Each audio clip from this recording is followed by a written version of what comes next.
Alright, y'all, it's time to go shopping.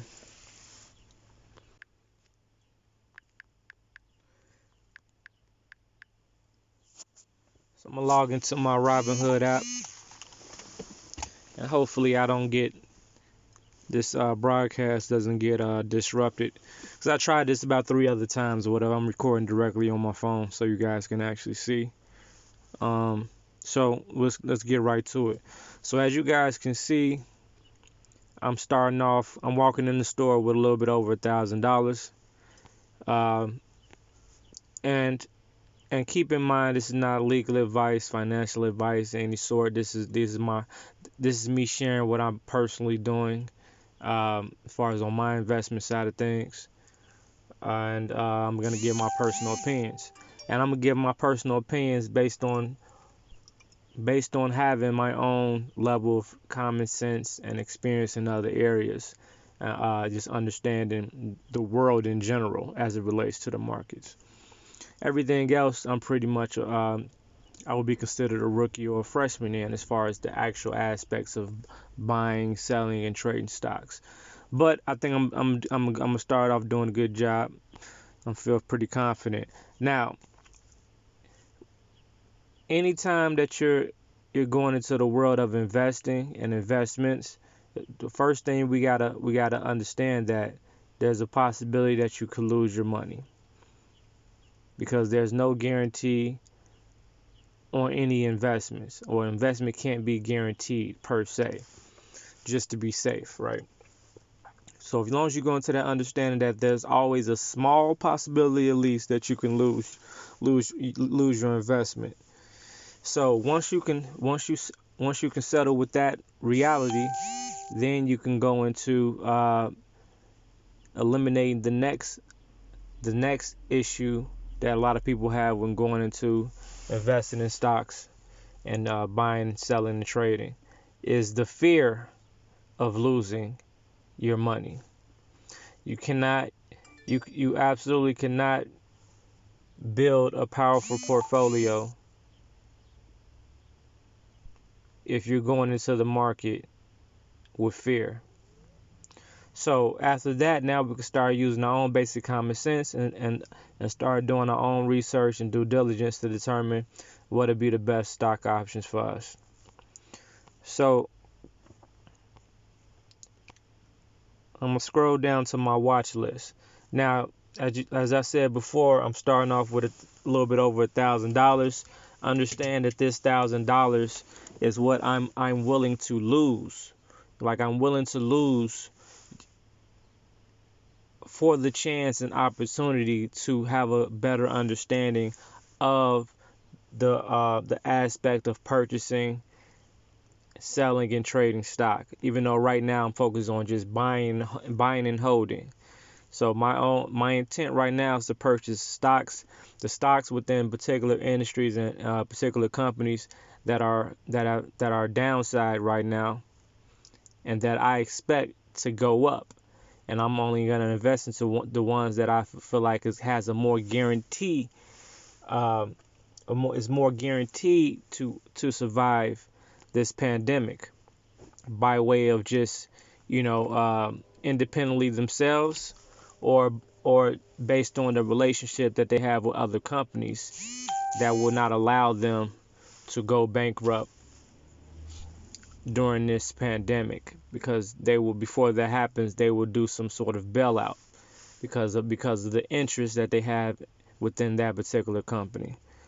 So I have a watch list I started off with. I still need to narrow it down a little bit more. So as you can see, I have Apple, Tesla. Now Apple, for one. Apple, even though Apple's down right now, Apple is still one of those stocks that you can, and companies that you can pretty much bet that they're not going nowhere. They're not gonna sell. They're not gonna go bankrupt and no stuff like that. They'll get bailed out if it did come to that. Tesla, Tesla's a strong company. and has a great future, because we all know, just based on the technology aspect that Tesla came in the game with, that they're far ahead of the automobile world based on just the technology in conjunction with motor vehicles. So I'm watching all of these guys. Let me go back. Let's go down.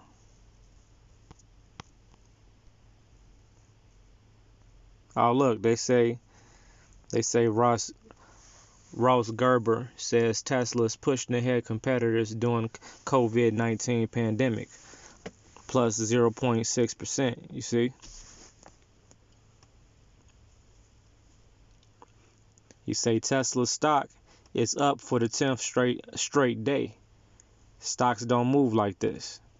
That's what's up. And look at this. Tesla has the potential to change the world with a long range of what? EV technology, AV technology, and battery technology that can store solar energy to its products generate. So that right there confirms what I just said. Now, I didn't need to read that. I didn't read that before I came up to that conclusion, because I don't need to, because it's based on my general understanding and common sense. Twitter. I'm probably not gonna buy any Twitter, for the simple fact that I really don't see it being a big benefit.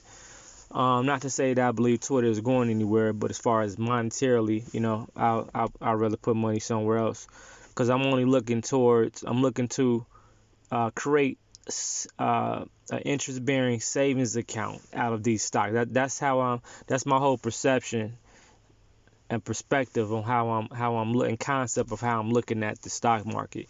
I'm looking to invest, to put my money into particular types of savings accounts. So if I purchase a stock of Tesla, in my mind, I'm placing my money into a Tesla savings account, which is going to grow interest over time. Now, if I was to invest into a social media platform, which I think I may, just because, is Facebook. And the reason why I will invest in Facebook is because Facebook is the mother network of all the other major social media platforms: Twitter, Instagram, WhatsApp, etc., etc. So Twitter. So if you log into your Instagram or log into your Twitter, you'll see that it says at the bottom, "Buy Facebook." So if I'm going to invest, so in reality, by me investing into Facebook, actually, directly or indirectly, is an investment into Twitter, Instagram, and WhatsApp. So if you're going to invest into the mothership.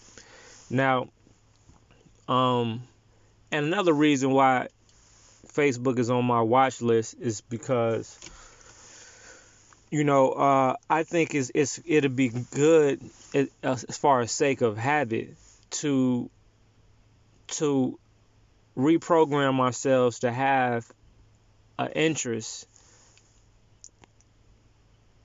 inside and outside the companies that we invest our time and our energy to. So if the average American at this point, it's all, or period, people all around the world internationally, if the average person uses Facebook every day, every day,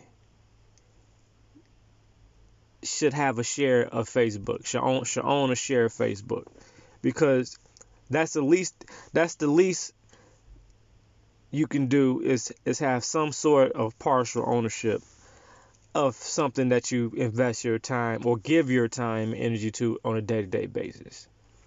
A lot of us, the world feeds social media every day. Like, literally, we the people are the ones that feed the growth and development, and that aid to the growth and development